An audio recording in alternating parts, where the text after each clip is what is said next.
அங்க நம்ம கடைக்கு வராதவங்க வந்திருக்கீங்க. என்னது வராதவனா? அன்னைக்கு கூட அண்டா வந்து கொடுத்தனே. ஆமாப்பா, நான் கூட மறந்து தொலைச்சிட்டேன். அண்டா வந்து தொலைக்கலையே. இதோ இங்கேயே வச்சிருக்கேனே. இந்தா வரங்க. இல்ல இது எடுத்து போங்க. இத நான் குடுக்கலையே. அட ராஜு, அண்டா குட்டி போட்டுச்சு. இது அண்டா குட்டி போடுச்சா? அது எப்படிங்க? உள்ள யார் பால் குடிச்சத நாம நம்பலையா? ஆமா. அது மாதிரி தான் இது. பாரு, ரெண்டு ஒரே மாதிரி இருக்கும் பாரு. ஆமா, ரெண்டு ஒரே மாதிரி தான் இருக்கு. அட சட்டு கூட ஒண்ணா தான் வருது. ஏன் வச்ச குட்டி போடாதா? ஐயோ, இப்படி செஞ்சா பெருசா நடக்குமே. ஆமா, இனிமேல் நீங்க கடைக்கு வராமையே போயிருவீங்களா? வரேன். வாங்க வாங்க. போறேன். போங்க போங்க. என்ன வச்சு வைங்க.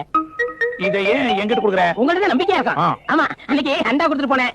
அது குட்டி. அது ஒரு குட்டி கரையாப்பா. அதான் மனசுல வச்சுக்கிறேன். வரேன்.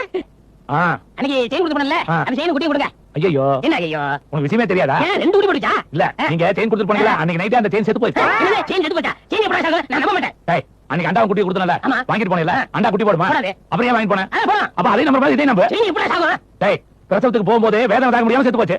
இத நான் நம்ப மாட்டேன். ஏமாத்திட்ட போய் போவேன். போலீஸ்க்கு போ, மிலிட்டரிக்கு போ. அண்டா குட்டி போடுச்சுன்னு அது மட்டும் வாங்கிட்டு போனல. செயின் செத்து போச்சா நம்ப வேண்டியதானே? சரி, செயின் செத்து போனதா வச்சுக்குவோம். அந்த செத்து செயினை கொடுங்க.